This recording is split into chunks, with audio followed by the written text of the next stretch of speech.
Сәлем баршаңызға. 15 минутта дайын болатын, дәмі өте ерекше печенье рецептімен бөлісетін боламын.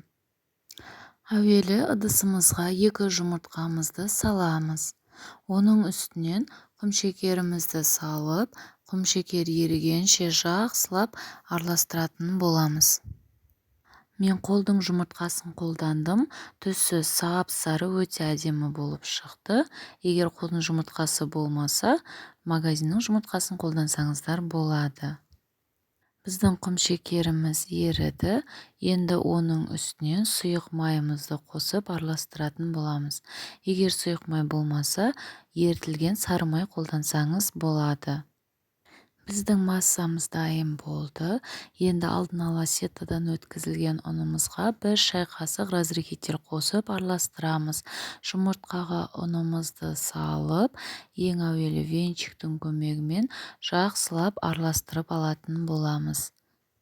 Бізде құрамында пісте май көп болғандықтан қолға жабыспайтын өте әдемі қамыр пайда болады. Міне біздің қамырымыз дайын. Енді осы дайын болған қамырды бірнеше бөлшектерге бөліп алсаңыз болады. Немесе шетінен бөлшектеп бірден противенге орналастырсаңыз болады. Бөлшектелген қамырымызды құрт сияқты жасап, үстінен басып, бір келкі форма дайындап аламыз. Осы тестодан менде 32 штук печенье шықты. Осылай кесенің немесе стаканның көмегімен форма беріп алдым. Сосын қантымызға малып, қызып тұрған пешімізде қызарғанша пісіріп алатын боламыз. Міне 15 минутта біздің өте дәмді печеньеміз дайын болды.